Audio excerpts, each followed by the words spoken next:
Shalom à toutes et à tous, on se retrouve avec Midreshet Yehuda Manitou et le lundi soir, on a très souvent le plaisir d'écouter notre ami Georges Spira et donc on continue avec les Juifs d'Orient, plus spécifiquement avec les Juifs du Maroc. Berchavot Georges.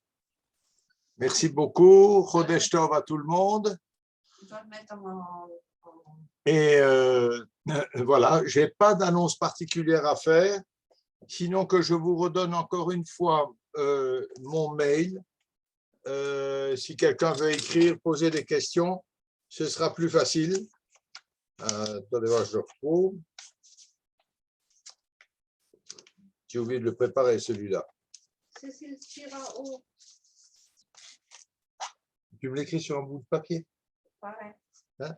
Je vous le montre tout à l'heure, encore une fois. OK. Alors, on ne va pas perdre de temps avec ça. Et je n'ai pas d'annonce particulière. Alors, on va faire un petit résumé de ce que nous avons vu la dernière fois. On a parlé de la période 1391-1492, c'est-à-dire les grandes vagues d'émigration d'Espagne vers le Maroc. Une première vague tout de suite en 1391, et ensuite il y aura un défilé constant à cause des exactions des chrétiens en Espagne. Et des Juifs vont donc s'installer à Meknes, Debdou, Éphèse dès 1391. Ça, c'est vers le nord du Maroc. Et en 1438 est ouvert le premier Mellah au Maroc, à Fès. Donc, un quartier pour les Juifs, tout à fait convenable, facilitant la vie communautaire. On va voir que ça changera tout à l'heure après, mais pour le moment, facilitant plutôt la vie communautaire. En 1492, on retrouve des Juifs à Tanger, à Tétouan, à Fès, à Meknes, donc c'est le nord du Maroc, et également à Rabat, à Salé et à Mogador, sur la côte atlantique. Ah ben, je vous montre tout de suite là, le mail, comme ça, si quelqu'un veut le noter.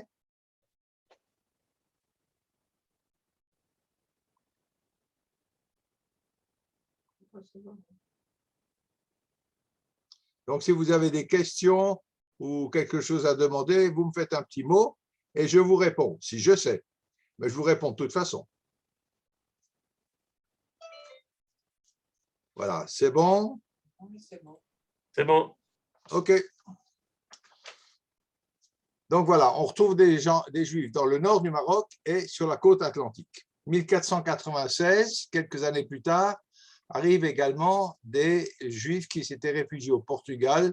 Et 2-3 ans après leur arrivée au Portugal, vous savez que le roi du Portugal a été pas très gentil. C'est une histoire que nous avons vue il y a longtemps. Et donc, beaucoup de Juifs portugais arrivent également au Maroc. Le sultan Mohamed al-Cheikh réserve un bon accueil à ces immigrés qui apportent quelque chose au pays et il les reçoit bien. Par contre, d'une part, ils sont en but à des brigands qui dévalisent, etc. Et puis aussi, ils sont très mal reçus par les Toshavim. Alors, on fait la différence entre les Toshavim, les Juifs qui sont déjà sur place de longue date, et les Megorachim, ceux qui sont déracinés et qui viennent s'installer au Maroc. Et il y a une opposition entre ces deux populations juives. C'est un phénomène assez classique qu'on a retrouvé aussi en Alsace quand les Juifs allemands sont venus, quand les Juifs polonais sont venus, un petit peu moins quand les Juifs séfarades sont venus, ils ont été un peu mieux reçus. On a pris les leçons quand même de l'histoire. Mais bon, voilà, pas une très très bonne réception par les Toshavim. Alors, voilà. Et puis, les nouveaux arrivants, les Megorachim, donc, sont nombreux, sont globalement quand même plus cultivés que les Juifs autochtones, et petit à petit, ils imposeront leurs traditions religieuses et leurs institutions. Et donc, si au départ, on fait un distinguo entre les Juifs Toshavim, les Juifs marocains, et les Juifs séfarades, donc d'Espagne, petit à petit, ce distinguo va se dissoudre, se diluer, et on parlera globalement des Juifs séfarades. Après, il y a les Juifs mizrahim, mais ça, c'est un autre chapitre. Bien. Je vous ai ensuite cité les noms de plusieurs rabbinim du XIVe au XVIIe siècle, et on est revenu de nouveau au développement de cette communauté marocaine. 16e, 17e siècle, se développe une élite de commerçants, des banquiers de cour qu'on appelle les marchands du sultan. On y reviendra ce soir, encore une fois. Mais pour autant, s'il y a une élite, s'il y a une classe riche, prospère, la grande majorité des Juifs sont excessivement pauvres. Ils sont accablés d'impôts. N'oublions pas que c'est le régime du dhimmi. Et il y a également des famines qui se développent au Maroc. Donc, une majorité de la population n'est quand même pas dans une très bonne situation. Bien. Alors, cette situation difficile, c'est irrégulier. Ça dépend des communautés. Quand une communauté va bien, une autre va mal, et vice-versa. Ça dépend d'une situation locale, ponctuelle et momentanée qui différencie la situation des Juifs. Nous verrons tout à l'heure pourquoi. Il y a une raison importante à ça. Bien. Alors, les Juifs au Maroc sont en général des gens très religieux, et notamment, ils pratiquent beaucoup de pèlerinages sur les tombes des saints, des kedoshim, des rabbanim. Les pèlerinages, d'ailleurs, où se joignent également des musulmans. Et une autre de leurs particularités, les Juifs marocains étudient beaucoup le Zohar, beaucoup la mystique. Et ils apporteront énormément au développement de la mystique, ça nous allons en parler tout de suite. Les financiers juifs aident le sultan lorsqu'il va entrer en guerre contre les Portugais. Alors les Portugais, ils occupent le nord du Maroc, la région de Tanger, et ils cherchent à prendre pied dans tout le Maroc. Alors évidemment, il y a une opposition du sultan, et les Juifs financiers vont aider le sultan. Et toute cette affaire-là va se terminer avec la victoire du sultan El Malik contre les Portugais en 1578. Et évidemment, les Juifs détestent les Portugais pour des raisons évidentes. Et le jour de cette victoire est institué au Maroc comme un Pourim, donc un jour de libération pour les Juifs du Maroc. Au XVIIe siècle, on a des Juifs de Livourne et de Hollande qui rejoignent le Maroc, qui se développent. Ils feront office d'intermédiaires à partir du XVIIe siècle entre les Anglais et les Marocains. Alors pourquoi les Anglais? Parce que les Anglais ont pris pied à Tanger, sans pour le moment, en tout cas, apparemment d'autres projets de conquête. Ils restent à Tanger, c'est en face de Gibraltar, donc ils garantissent le passage du détroit de Gibraltar. Et les Juifs vont faire le lien entre les Anglais et les Marocains. Et puis, s'il y a des Juifs qui arrivent d'Angleterre et de Livourne et de Hollande, il y a aussi des Juifs du Maroc qui partent vers la Palestine, vers l'Égypte, vers la Turquie, vers l'Europe du Nord et même jusqu'aux États-Unis, vers l'Amérique. Donc, il y a là des échanges de population, on bouge de droite et de gauche. Après la mort de Moulay Ismail, qui était sultan également en 1672, il y a des troubles importants et les Juifs vont progressivement quitter les villages pour se rendre dans les villes, notamment à Meknès et à Fès, dans les Mélahs. Et ces Mélahs, qui étaient des lieux de vie tout à fait convenables, tout à fait équivalents à peu près à ceux des musulmans environnants, vont devenir de véritables taudis, surpopulés, surchargés d'habitants, sales, sans égouts, sans rien. Enfin, situation très, très, très difficile à partir du XVIIe siècle. D'autres un peu plus aventureux quitteront leur village pour aller à Rabat, à Safi ou à Marrakech, où se développe le commerce et notamment, ce qui est intéressant, ces trois villes, Rabat, Safi et Marrakech, deviendront les centres rabbiniques du Maroc. La ville des Saouira. Alors, je vais quand même vous montrer où elle se trouve. On va essayer quelque chose d'autre ce soir. Ce sera peut-être plus lisible pour vous. Voilà. Alors, Essaouira se situe ici, très exactement. Voilà. Lève un peu la caméra. Voilà. Super. Donc, sur la côte atlantique, là, vous avez le nord, le nord du Maroc, la région de Tanger, Tétouan. Là, nous avons Fès, là, nous avons Meknès, Taza, on viendra en parler. Et sur la côte atlantique, donc, vous avez Casablanca, ça c'est beaucoup plus récent, Rabat, Salé à côté de Rabat, Mogador et Agadir. Côte atlantique et côte méditerranéenne.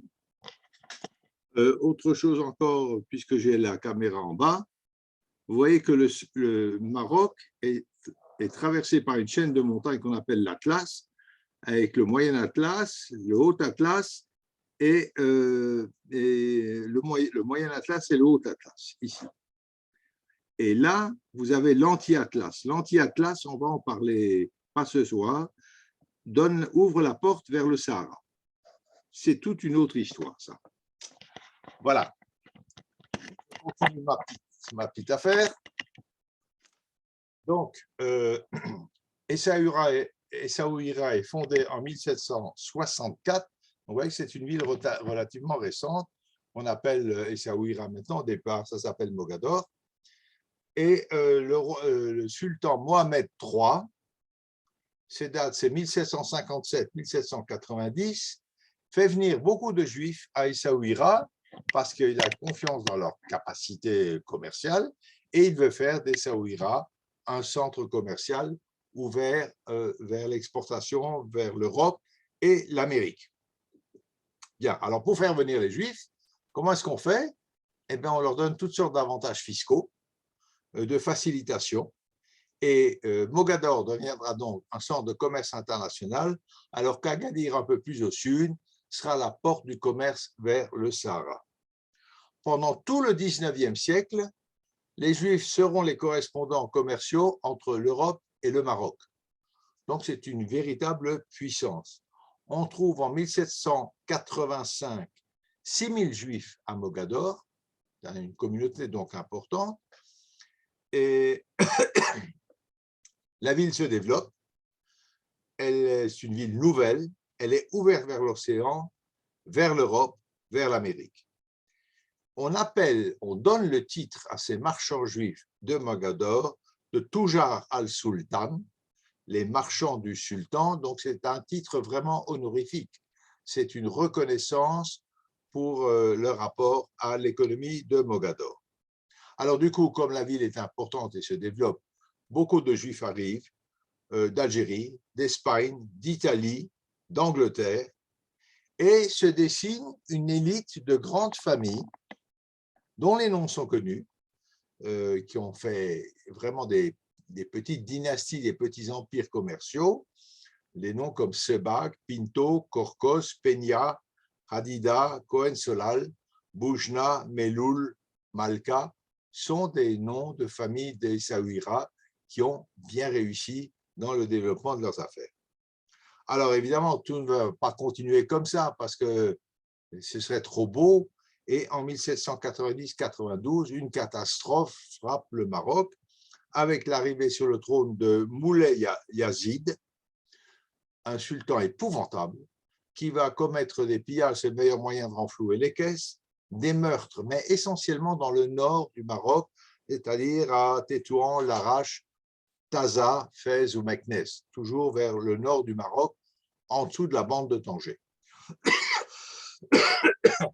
Alors, ça ne dure que 2 ans, heureusement, c'est catastrophique, et son successeur s'appelle Moulay Slimane, dont les dates sont 1792-1822, qui donne un petit peu de répit quand même, il est nettement moins violent, mais c'est sous son règne que s'ouvrent les mélars de Tétouan, de Rabat, de Salé et de Mogador. Donc là, répartis sur tout le territoire, Rabat sur la côte atlantique, Salé également, Mogador aussi, et Tétouan dans le nord du Maroc.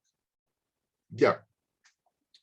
Et après ça, je vous ai raconté l'histoire d'une lignée de rabbins de la famille Aben Danan, une lignée qui a commencé au XIIIe siècle en Espagne et qui n'est pas terminée, mais dont le dernier représentant défunt a été enterré en 1999 en Israël.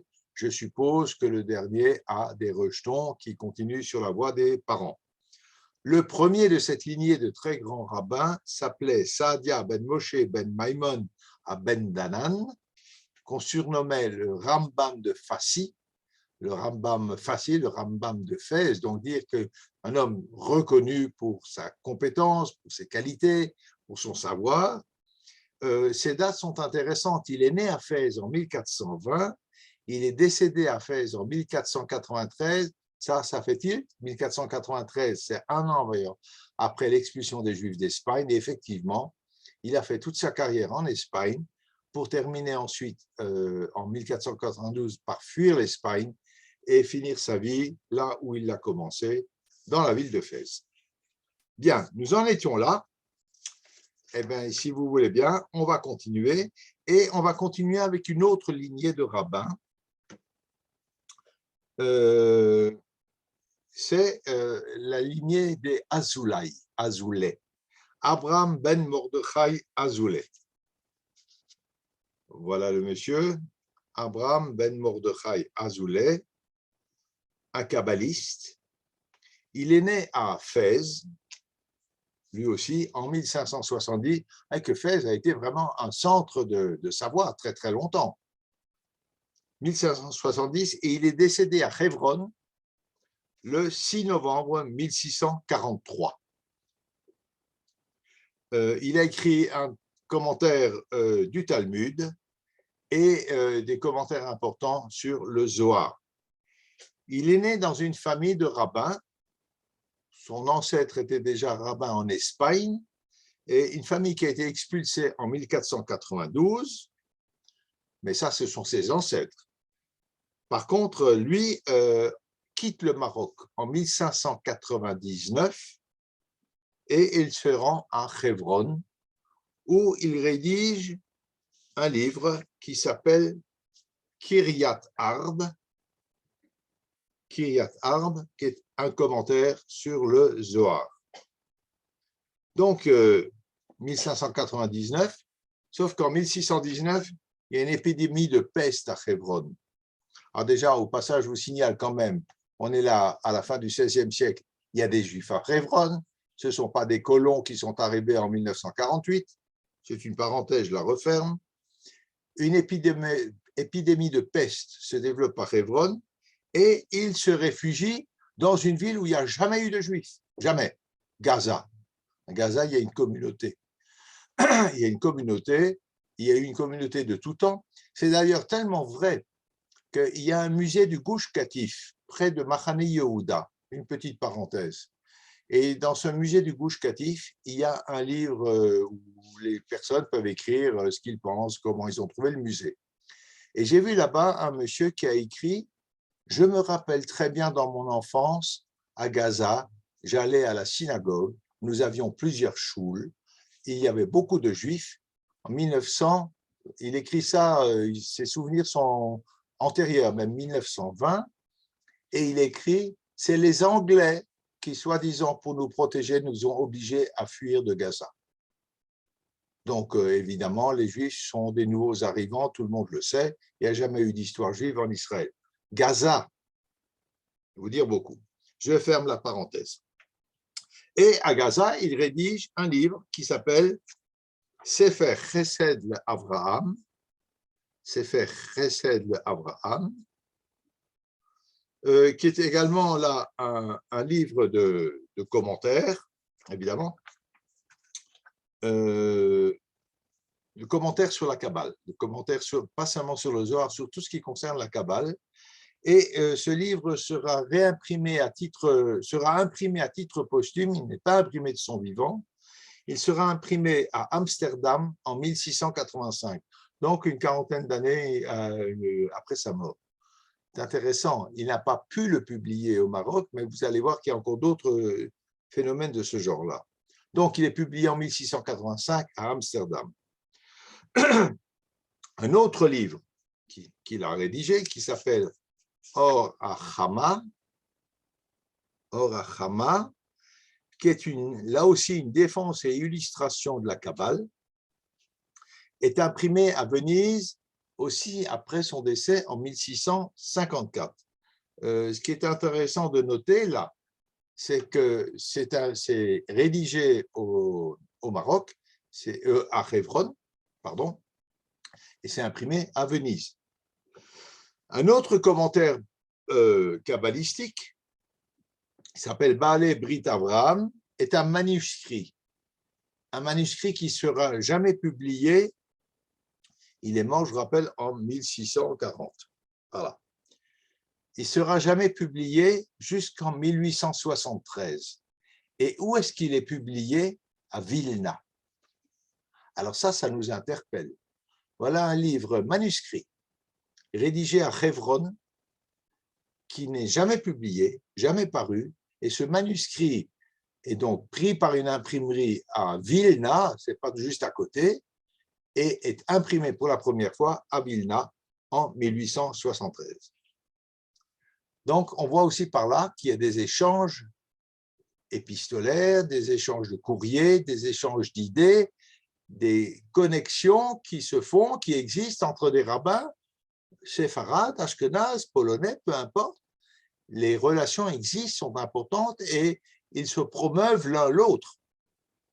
Parce que quand on publie ce livre à Vilna, évidemment, on met en exergue ce rabbin qui est un rabbin séfarade qui s'appelle Azoulay et parfaitement reconnu par les rabbins de Pologne et vice-versa, la réciproque est vraie également. Il y a un rabbi très célèbre, très connu, kabbaliste, qui s'appelle Rabbi Chaim Yosef David Azoulay. Alors ça, tout le monde le connaît. Rabbi Chaim Yosef David Azoulay, ses dates sont 1724-1807, et il n'est autre que le petit-fils de Rabbi Azoulay dont nous parlions auparavant. Et Rabbi Chaim David Azoulay, Gaon, est connu sous le nom du Chida. Chida, c'est une grande pointure de la Kabbale. Il est l'auteur d'un livre qui s'appelle Shem Agdolim, que je vous ai noté là. Et dans ce livre, entre autres, le Chida évoque son grand-père dans des termes extrêmement respectueux et avec beaucoup de crainte, une crainte qui est une crainte respectueuse, voilà, une admiration pour ce grand-père. D'après le professeur Zafrani, il y a une mort, la mort du grand-père est entourée d'un certain mystère. On ne sait pas exactement. Il est mort à Hebron. Est-ce qu'il a été assassiné? On ne sait pas exactement. Il y a un mystère qui entoure la père le fondateur de cette lignée de rabbinim. Donc, je vais vous parler encore d'un autre rabbin qui s'appelle Rabbi Isaïe Bakish.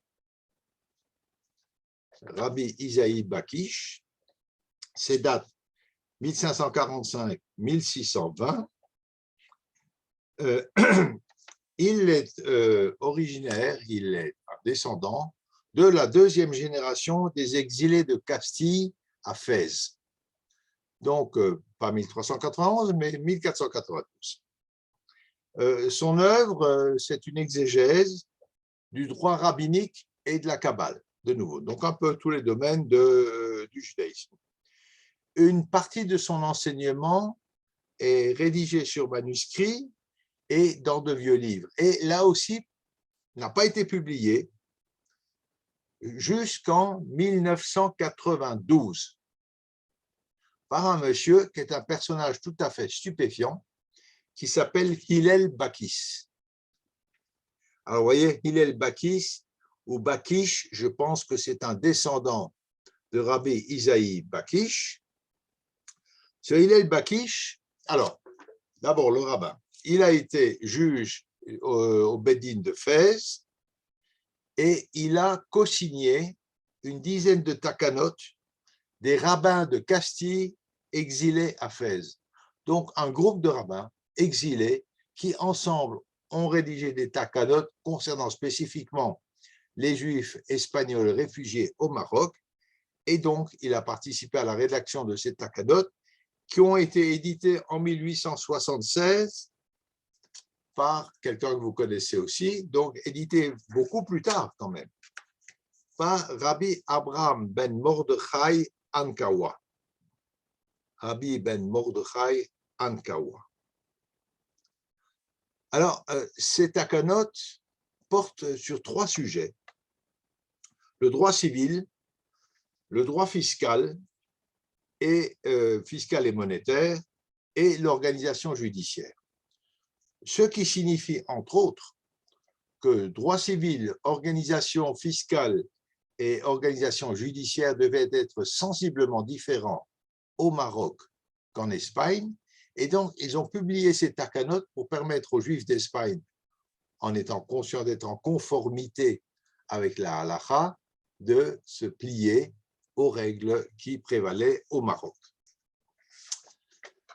Voilà, alors il a aussi rédigé des commentaires kabbalistiques qui ont été inclus dans des compilations avec des citations de Rambam, du Harizal et de Rabbi Chaim ben Yosef Vital et de Rabbi Abraham Azoulay, dont nous avons parlé tout à l'heure. Donc, vous voyez là, il y a un mélange, une confrontation, une rencontre de sommités rabbiniques qui travaillent en commun, qui publient en commun, qui discutent, et c'est une véritable richesse de ce judaïsme du Maroc qu'il faut souligner, qu'il ne faut pas oublier, qui est extrêmement importante. Alors, la vie et l'œuvre de Rabbi Isaïe Bakish sont largement documentées par le professeur Chaim Zafrani, mais surtout par ce fameux Hillel Bakish dont je vous ai parlé tout à l'heure. Alors, Hillel Bakish, c'est un écrivain français, et je crois qu'il est né au Maroc, en Algérie, pardon. Ensuite, il a fui l'Algérie en 62, comme tous les Juifs qui ont quitté l'Algérie, et s'est installé en Israël en 2015. Ce n'est pas un rabbin, c'est un écrivain français. Il traite de judaïsme, de tradition juive, et son principal objectif, c'est la transmission. La transmission et alors déjà, de ce qu'a écrit son aïeul, mais surtout des traditions juives séfarades, et il a un talent tout à fait particulier pour expliquer, d'une part aux enfants, d'autre part à la communauté qui a parfois peu de savoir, d'expliquer le cheminement pour étudier la Gemara, la Mishnah, la Gemara, la Torah, les Haftarot. Il a écrit plusieurs bouquins sur les Haftarot du Shabbat en décortiquant chaque mot et en montrant que l'orthographe, la grammaire du mot, la grammaire utilisée, explicite quelque chose dans la Haftara. Il a écrit un livre de grammaire hébraïque, un personnage vraiment multiple, extrêmement calé, et je crois qu'il vit toujours. Il a publié, je sais pas, une vingtaine de livres. Et donc, il vise essentiellement la transmission. Il a également écrit un roman qui s'appelle « Le Messie est en retard » et qui traite du problème suivant d'après la tradition. Au plus tard, en l'an 6000 de notre calendrier, Moshiach sera là. Alors, son roman dit, ben voilà, Moshiach, il n'est pas arrivé. Ah, pourquoi? Donc, il travaille là-dessus, et c'est l'objet de son roman qui a eu une assez bonne renommée quand il est sorti il y a une quinzaine d'années. Et depuis, il dirige également l'Institut Bakis, qu'il a fondé en 1987 et qui, justement, publie essentiellement, d'une part, ses écrits et d'autre part, les écrits de son ancêtre quand il retrouve des manuscrits. Hillel Bakis, c'est vraiment un personnage tout à fait intéressant. Donc voilà, une galerie de rabbins. Ce n'est pas tous, il y en a beaucoup d'autres. Mais je ne peux pas vous les citer tous parce que c'est long, et chacun, même si je prends ce Hillel Bakis, qui est un contemporain, qui n'est même pas un rabbin, sa vie, c'est un cours entier. Il y a plein de choses à raconter, c'est vaste, et chacun de ces rabbinim ont énormément apporté à la culture juive. Mais je vous ai fait là un tableau d'ensemble de l'histoire du Maroc. On n'a pas fini, rassurez-vous, Parce qu'avant de continuer, là, on s'est arrêté grosso modo au milieu du 19e siècle. Évidemment, la période contemporaine sera la plus difficile et la plus fournie aussi en renseignements. Mais avant, je voudrais faire un détour par les Juifs berbères. Les Juifs berbères, leur langue, c'est le berbère. En berbère, ça se dit Amazigh. Donc, si vous rencontrez ce mot, vous saurez ce que ça signifie. Et je vous rappelle juste rapidement les grandes lignes de cette histoire des Berbères. Il y a une entente entre les Berbères et les Juifs de tout temps.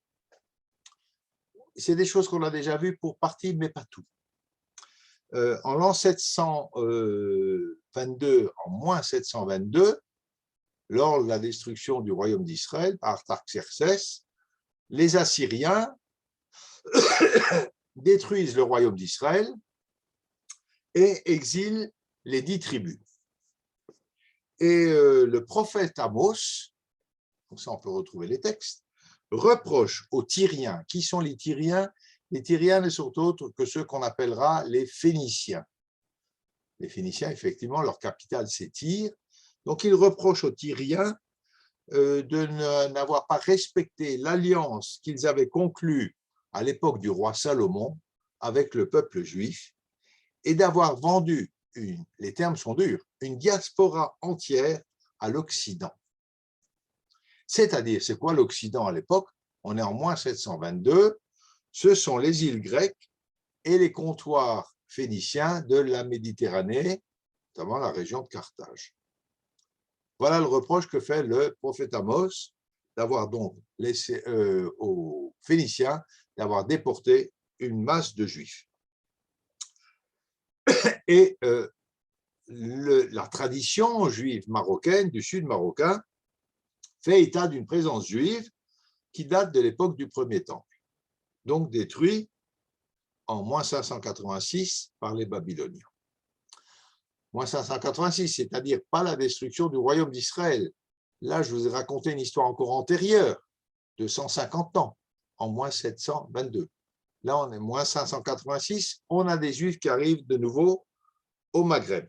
Et puis, Alexandre le Grand conquiert l'Égypte et son successeur Ptolémée envoie des garnisons juives parce qu'à l'époque, beaucoup de Juifs étaient mercenaires. Ça, nous l'avons déjà vu une fois. Ils s'engageaient pour faire la guerre. C'était un moyen aussi de gagner sa vie. C'est-à-dire, comme ça, nous l'avions vu, qu'il y a eu probablement une première souche de Juifs au Yémen. C'était des soldats romains, juifs, qui sont restés au Yémen et qui ont fait souche. Ça, nous l'avons vu, on n'en parle pas maintenant. Maintenant, Ptolémée envoie des soldats juifs à Éléphantine, en Égypte, et en Cyrénaïque, donc le Maghreb. Et ce sont des milliers de soldats. Et ces milliers de soldats vont faire souche, vont s'installer, et ils ont parfaitement le droit de pratiquer l'élevage, l'agriculture, donc ils s'installent véritablement. Mais ces Juifs sont très loin de l'influence des rabbins de Babel, qui est un des centres principal du judaïsme. Ils ne sont pas en rapport avec Babel, ce qui n'est pas le cas, par exemple, en Tunisie. Mais là, en Algérie, non, il n'y a pas de rapport. Et donc, ils n'ont pas de rapport non plus avec les Juifs, avec les rabbinim en Palestine. Donc, on a là des Juifs qui sont venus et puis qui sont en autarcie. Quand le temple de Yerushalayim est détruit, le Khurban du Bayit Sheini en 70, une grande partie de la population judéenne est également exilée. On comptera, je ne sais pas si les chiffres sont justes, mais ils ne sont pas impossibles, 30 000 esclaves judéens, donc juifs de Judée, à Carthage. Et une grande partie des 40 000 esclaves, pas tous, mais une partie importante, les 40 000 esclaves qui construiront le Colisée de Rome sont des Juifs qui ont été déportés lors de la destruction du Bayit Sheini. Et un des des gestes les plus importants de la diaspora juive de l'époque est de racheter tous ces juifs esclaves pour obtenir leur libération. Et énormément seront donc rachetés par des juifs déjà installés en Italie, mais également un petit peu partout, même en Espagne. On s'emploiera à racheter les juifs esclaves. Et puis, il y a des troubles à Alexandrie et plus tard en Judée. Là intervient un des grands antisémites de notre histoire qui s'appelle Hadrien. Jérusalem est laminée, le Har HaBayit est couvert de sel, et des dizaines de milliers de juifs sont massacrés, d'autres sont envoyés vers la Libye, beaucoup, et il y a déjà une présence importante de juifs en Libye. Rappelez-vous, lors de la première déportation en moins 722 et moins 586. Et voilà que les Romains arrivent en Libye. La Libye, on en parlera, mais ce n'est pas l'objet maintenant. Et ces Juifs ont peur. Donc, ils s'enfuient. Ils s'enfuient notamment dans le sud marocain. Le sud marocain. Et là, c'est important. Ils vont aller dans cette région-là. Le sud marocain, nous sommes là. Voilà, cette région-là. Nous allons voir tout à l'heure comment ça s'appelle. Peut-être pas ce soir. Et là, ils vont cohabiter pendant des siècles avec des Berbères qui sont installés là de très longue date. Et suivront une cohabitation qui se passe très très bien, sans problème. Et puis, le christianisme évolue aussi, et il évolue vers l'Afrique du Nord, alors que l'Empire romain d'Occident est plutôt en train de reculer sous les attaques des Huns et des Lombards. Et les historiens berbères arabes, notamment Ibn Khaldoun, disent qu'un grand nombre de tribus juives font une reshima, une liste d'un très grand nombre de tribus juives berbères au moment de la conquête arabe, donc de la conquête musulmane. Alors, le débat est-ce que ce sont des tribus berbères judaïsées ou est-ce que ce sont des juifs berbérisés? Le débat est ouvert, on n'a pas la réponse. Pas pour le moment en tout cas. Il y a des historiens qui travaillent dessus, mais je ne pense pas qu'on puisse jamais établir le distinguo. Ce qui est certain, c'est que ce sont des juifs. Voilà, ce sont des juifs. Alors qu'ils soient des berbères juifs ou des juifs berbérisés, ça n'a pas grande importance. Pourquoi est-ce qu'on fait on se pose la question? Parce que les traditions culturelles de ces juifs de l'Atlas sont très proches des traditions des berbères habitant sur place, qui étaient là antérieurement déjà, pour partie. Alors, il y a ainsi un judaïsme non rabbinique, parce que pas en relation avec les centres de la pensée juive, qui se développe, qui est différent de celui, par exemple, de Carthage, qui est en rapport étroit avec Babel, où il y a des échanges de courriers, mais là, dans l'Atlas marocain, dans la montagne, il n'y a pas d'échange, il n'y a pas de courrier, il n'y a rien. Ils ne sont donc pas en contact et ils évoluent tout seuls, individuellement, sans rapport très longtemps avec les communautés juives. Et c'est assez difficile de différencier par la suite même entre un juif et un berbère musulman. Les traditions culturelles, les habitudes, on ne parle pas de religion là, on parle des traditions du jour le jour, sont très similaires, sont très proches. Ils vivent d'ailleurs de la même manière, et, ils se nourrissent, ils s'habillent, et ils travaillent de la même façon, le même travail, et donc la même chose. Alors, il y a une opposition quand les musulmans vont arriver à la conquête musulmane par des tribus chrétiennes, entre autres par une judéo-berbère dont je vous ai raconté toute l'histoire de l'Akaena. Alors, l'Akaena je ne reprends pas l'histoire, juste un petit détail intéressant sur le plan linguistique. Elle appartenait à la tribu des Djeroua. Les Djeroua. Or, Djeroua, c'est le pluriel de Djer.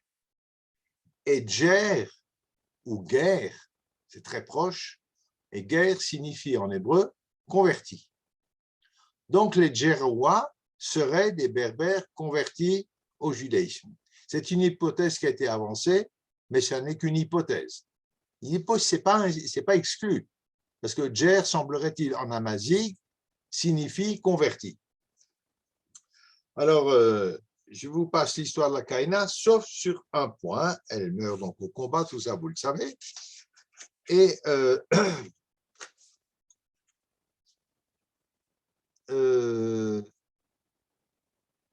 arrivent ensuite les musulmans qui n'ont pas le choix, qui ne donnent pas le choix. C'est la conversion ou la mort, c'est-à-dire toute la tolérance du Coran au départ, n'est-ce pas?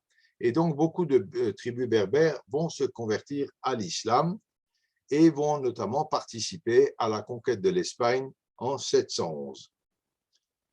Mais une partie assez importante quand même des judéo-berbères reste attachée au judaïsme et s'amalgame avec les Juifs qui vont arriver au fur et à mesure des vagues d'immigration. Et nous allons retrouver dans la montagne marocaine des Juifs venant d'Espagne et qui seront reçus et qui seront intégrés dans ces communautés. Alors, bien avant les Juifs d'Espagne, il y a des Hébreux qui sont arrivés dans l'Atlas marocain très tôt, là, à l'époque de la Libye, ça je vous en ai déjà parlé, et également lorsqu'il y a l'exil ou la déportation des Juifs judéens par les Romains, un certain nombre de Juifs arriveront jusque dans l'Atlas marocain. D'ailleurs, il y a pas mal de temps déjà, vous avez aussi parlé des Zélotes qui étaient arrivés jusque dans le Sahara, jusqu'au niveau de Tombouctou. Donc ça, nous l'avions déjà vu. Toujours est-il qu'une présence juive est attestée et importante jusqu'au temps moderne, en Kabylie, dans l'Atlas marocain et dans le Souss marocain. Alors le Souss marocain, il se trouve ici.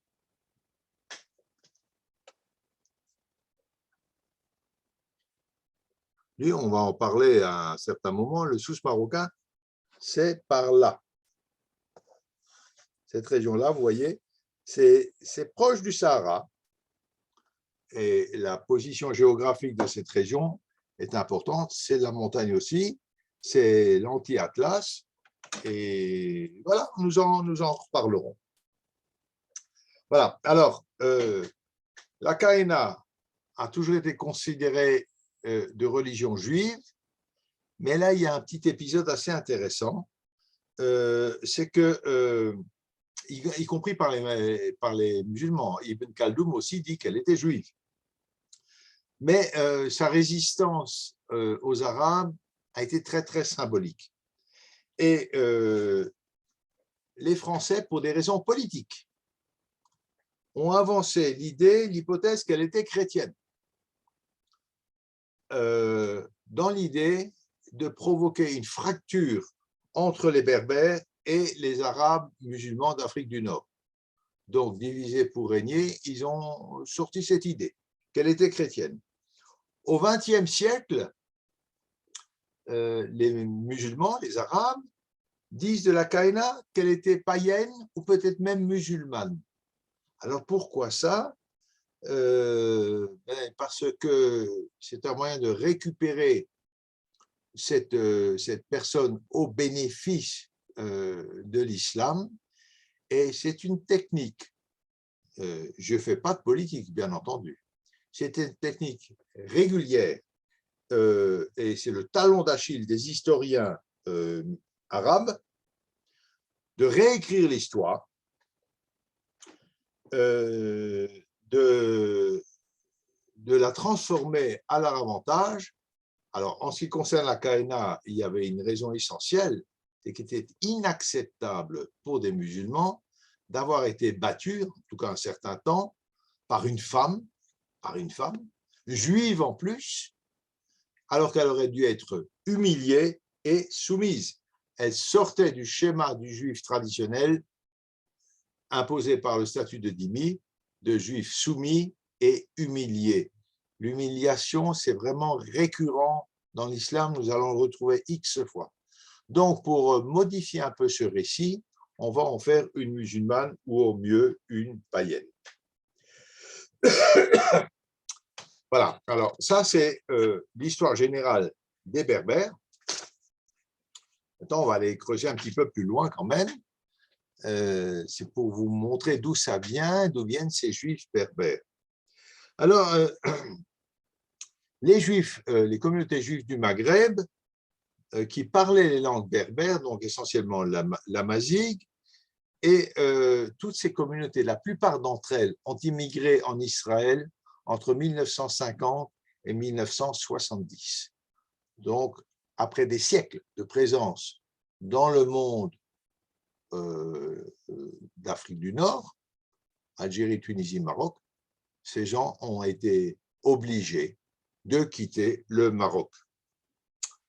Voilà. Alors, leur présence est ancienne, nous l'avons vu. Il y avait des communautés juives en Ifriqiya, donc en Tunisie, et donc pas mal de tribus berbères acceptent cette religion. Et il y a un historien contemporain qui s'appelle Albertini, qui date la conversion des Berbères au judaïsme. Alors lui, il essaie déjà de les dater sur la base d'un certain nombre de quelques documents, il n'y en a pas beaucoup. Il date leur conversion de la fin du 1er siècle, fin du 1er siècle. Donc, ça correspond très exactement à l'arrivée massive de Juifs après la destruction du Baït Chéni. Et puis, donc, des Juifs sont arrivés en Tripolitaine et ensuite, chassés par des persécutions, ils iront plus loin en direction du Sahara. Ibn Khaldoun dit que d'anciennes tribus berbères se sont ensuite converties au christianisme et ensuite à l'islam, ce qui est fort probable, au fur et à mesure des conquêtes d'autres religions, mais un certain nombre sont restés juifs et ils se sont réfugiés dans les montagnes de l'Atlas et donc dans les zones berbères du Maroc. Et puis sont arrivés beaucoup plus tard les Almohades. On en a parlé des Almohades, musulmans intégristes extrêmement violents qui ont poussé les Juifs vers le Sahara. Ça, c'est tout un épisode dont je vous parlerai longuement, mais pas ce soir. Et puis, il y a des pogroms à Fès, à Meknès, à Taza. Nous sommes toujours là, vers le nord, du Maroc. Je vous les remonte. Ça va? Fès, Meknès et voilà, ici, Taza. Donc, dans la partie nord. Nos Berbères, ils sont ici, dans l'Atlas, dans la montagne. Si je le montre à la caméra, ça marche mieux. Hein. Cette région brune comme ça, ce sont les montagnes. Bien. Donc, on fuit les persécutions almohades et des pogroms se développent un peu partout à la fin du XVe siècle, qui ont également provoqué le départ de Juifs du nord marocain vers le Sahara. Sahara, c'est une zone de refuge, c'est vide, il n'y a pas grand-chose. Donc voilà, on se réfugie là-bas, et notamment vont se réfugier au Sahara des Juifs originaires d'Espagne. Ça, c'est un peu plus inattendu. On avance très très vite et on arrive au XXe siècle. Au XXe siècle, il y a des tensions terribles suite à la création de l'État d'Israël, et ces tensions vont contraindre les Juifs à partir. Il n'y a plus de communauté juive berbère indigène, donc autochtone d'origine, plus de communauté juive berbère au Maroc. Il ne reste que quelques individus isolés qui ont refusé de partir, qui ne voulaient pas partir. Donc, fin d'une histoire qui a plus de 2000 ans. Plus de 2000 ans, largement. 20e siècle. Alors, en vous disant ça, j'ouvre une véritable boîte de Pandore, parce que derrière ça, il y a beaucoup de choses. Et cette histoire, elle n'est pas du tout aussi simple qu'il a semblé pour le moment, comme je vous l'ai raconté. Et voici quelques développements. On ne terminera pas tout ça ce soir, mais ça fait beaucoup. Il n'y a pas beaucoup de, il y a pas beaucoup de sources.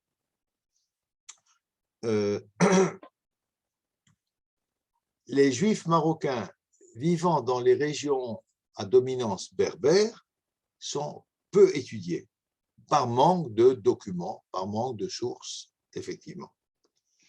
Par contre, les Juifs marocains vivant dans les zones urbaines, que ce soit Essaouira, que ce soit Rabat, Fès, Meknès, Tanger, Tétouan et autres, là, il y a une masse de documents et c'est une histoire parfaitement connue.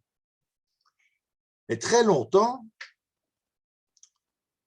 pour les voyageurs, on n'a pas fait de distinction entre les Juifs arabophones et les Juifs berbérophones, donc ceux parlant le berbère ou parlant l'arabe.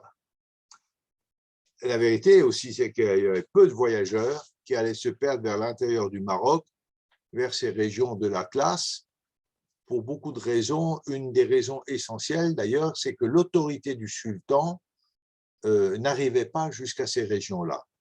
Et donc, elles étaient gérées d'une façon que je vous raconterai, très importante pour nos Juifs, parce que ça a été tout à fait déterminant.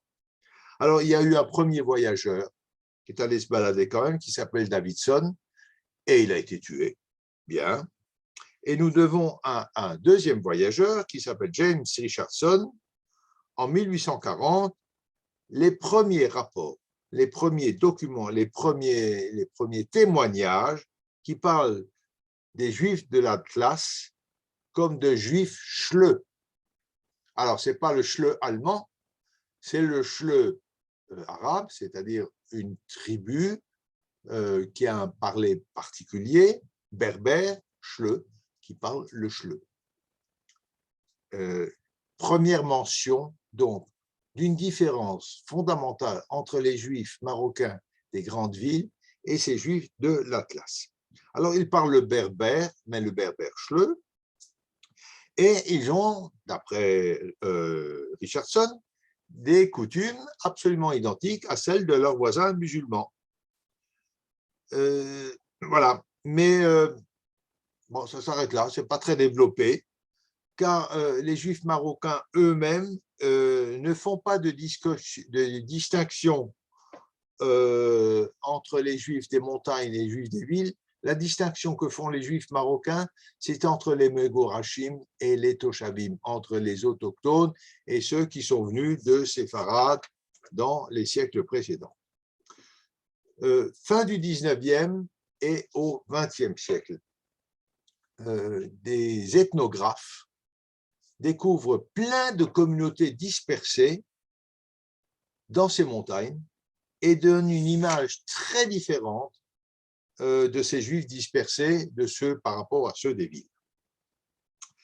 Alors, le protectorat français procède à des études, et également l'Alliance israélite universelle. Nous sommes là, 19e, début du 20e. Et puis, c'est là qu'on va découvrir, vraiment découvrir, pour le coup, les Juifs berbères.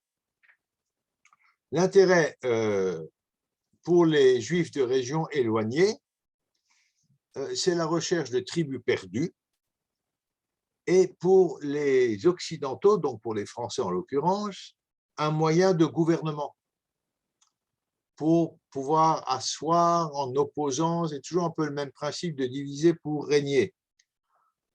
Pour les Juifs européens, ces coreligionnaires sont des primitifs. Je suis désolé de le dire, mais c'est comme ça qu'on les appelle. Et ils font penser aux tribus perdues. Donc ça, il y a un côté positif et un côté négatif. Parce que, puisque ce sont des tribus perdues, on découvre aussi chez ces gens d'anciennes coutumes totalement disparues, alors que les Juifs occidentaux se redécouvrent au XIXe siècle une nation et se tournent progressivement vers Eretz Israël. Donc, on a un œil condescendant envers ces populations, et d'un autre côté, on est très content de les découvrir parce que, au fond, ils font office de musée du judaïsme des terres arabes au moment où le judaïsme européen se tourne vers Eretz Israël. Et puis, au début du XXe siècle, il y a un orientaliste hébraïsant qui s'appelle Nahum Shlush. Nahum Shlush, alors, on est vraiment dans le contemporain, là, il est né à Gdera en 1872 et il est décédé à Yerushalayim en 1966. C'est un archéologue, c'est un historien d'origine russe. Et il est chargé par le protectorat français de voyager au Maroc pour étudier l'origine et l'histoire des communautés juives. Et c'est le premier à faire vraiment une étude sérieuse de l'histoire de ces communautés des régions intérieures du Maghreb, donc toutes ces régions de la montagne. Il pensait que bien avant l'expansion de l'islam en Afrique du Nord, les Juifs de Palestine se sont répandus dans toute la population berbère. Ça, c'est la position, la thèse de Shlush. Ils se sont donc répartis, c'est d'ailleurs un peu ce que je vous ai dit avant, et ces opinions feront tout à fait loi, s'imposeront pendant toute la période coloniale. C'est l'État français qui le charge de mission donc en 1906 et il remet un rapport au maréchal Lyautey. Sauf que vous allez reconnaître nos contemporains. Shlush est sioniste, sinon il ne serait pas né à Gdera. Il est sioniste et il veut réveiller la conscience nationale de ces Juifs du Maroc profond. Et ça lui vaut tout simplement d'être relevé de ses fonctions par le gouvernement français. Donc vous voyez que notre actuel Quai d'Orsay n'a rien inventé. Nous sommes là en 1906 et ils avaient déjà des positions tout à fait similaires. Son sionisme et ses recherches sur le passé des Juifs berbères vont le mener à une vision tout à fait cohérente de l'histoire. Les Juifs des villes sont attachés à leurs savants et à leurs traditions. Et pour Shlush, les Juifs descendants des Berbères, ou Berbères eux-mêmes, ce qu'ils pensent en tout cas, avec leur manière primitive et les influences locales, sont en réalité les vrais Juifs nord-africains. Et je le cite, « Maintenant que l'Afrique est sous influence occidentale, la civilisation française et l'émancipation de nos frères de Tunisie et du Maroc vont faire perdre le caractère spécifique du juif africain, comme c'est déjà le cas avec les juifs algériens. Ces coutumes abandonnées du judaïsme marocain n'auront,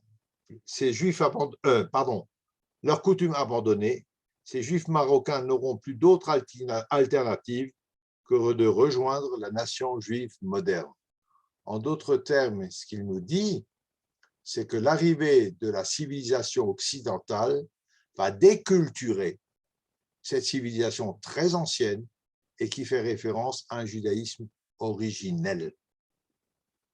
Voilà. Je crois que je vais m'arrêter là parce que je vous ai déjà bien farci la tête ce soir et qu'on a encore beaucoup de choses à raconter. J'espère que ça vous a intéressé. Et puis voilà, si vous avez des questions, je suis à votre disposition. Merci beaucoup, Georges. Passionnant. Vous pouvez maintenant ouvrir vos micros. Oui, Daniel. Bonsoir à tous. Moi-même, je suis juive berbère du sud, du côté de ma mère, de Oufram d'Anti-Atlas, donc vraiment au port du désert. Oui. Et donc, j'ai eu l'occasion d'aller là-bas quand j'ai fait mes recherches généalogiques. Et alors j'ai visité à Oufran le Mella juif, l'ancien Mella juif, qui est effectivement en pisé, comme dans toute la région, les constructions de toute la région. Il y a encore une très jolie petite synagogue, toute petite synagogue qui est très, très jolie en pisé, qui est entretenue. Il y a les cimetières, il y a des légendes, des récits d'époque fin 17e, 18e. Et il y a des tombes, donc il y a des cimetières qui sont bien entretenus. Et voilà, j'ai pu parler avec la maman d'un ami parce que j'ai eu l'occasion d'acheter deux petits objets confectionnés par les Juifs de là-bas, qui étaient chez une femme. Quand elle a bien voulu les vendre, ben, j'ai sauté dessus. Puis c'était un petit t-shirt cousu à la main pour un bébé et un petit sac en bandoulière cousu à la main aussi. Et alors, quand la maman a vu ça, elle a commencé à parler en berbère. Alors, j'ai appelé mon amie pour qu'il me traduise et elle a raconté que, voilà, les Juifs venaient avec leurs ânes nous vendre, c'est pas vendre, c'était des échanges. Les échanges, c'était du troc.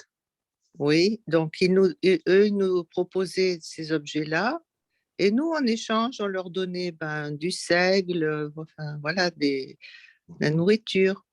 Puis j'étais tellement impressionnée parce que c'est une femme qui ne parlait pas d'ordinaire, mais là, vraiment, les souvenirs lui sont Les souvenirs venus. sont revenus. Ah, c'est un Et, magnifique. et je ne savais pas quoi lui demander. Alors, d'un coup, j'ai dit, dis-moi, ils étaient beaux. Alors, elle m'a dit, je ne sais pas parce que nous, on baissait les yeux et eux, ils baissaient les yeux. Voilà. Oui, Là, c'est vraiment un témoignage intéressant. Ça oui. apporte beaucoup parce que moi, je n'ai pas ce genre de témoignage. Magnifique. Merci. Tu peux Oui, poser j'ai une trouvé. question? Pardon? Tu pourrais poser une question? Merci beaucoup pour ce Je vous en témoignage. prie, avec plaisir, merci. Je voudrais poser une question. Vous avez dit que les Juifs de Hollande sont partis au Maroc. Allez, Pourquoi? Parce que des Juifs. des Juifs, oui. Oui. S'ils n'étaient pas intégrés là, en Hollande, oui. Ah non, non, non, pas du tout, parce que tout simplement, c'était une terre d'avenir, notamment à Essaouira, à Mogador. Il y avait du commerce qui se développait, et donc ils sont venus parce que c'était une terre où il y avait beaucoup à faire. C'est une question d'intérêt. Mogador se C'était pas une question c'était pas une question d'antisémitisme. Non, non, pas du tout, pas du tout. Non, non. Mm. Les Juifs hollandais avaient des comptoirs en Hollande, notamment à Amsterdam, et en venant à Essaouira, ils pouvaient assurer des échanges commerciaux entre le Maroc et la Hollande, et donc c'était tout à fait fructueux pour eux. OK.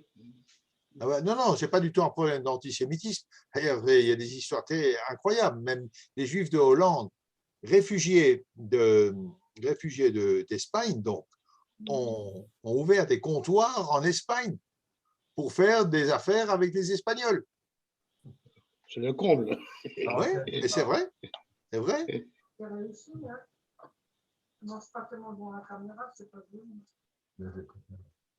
Essaouira, c'est une grande histoire, on va raconter ça évidemment, mais un petit bout après l'autre, c'est une histoire compliquée vraiment, mais passionnante, passionnante. Voilà, si vous avez d'autres questions. Le témoignage de madame était magnifique tout à l'heure. C'est Daniel Moreau. De Daniel, oui. Super, vraiment.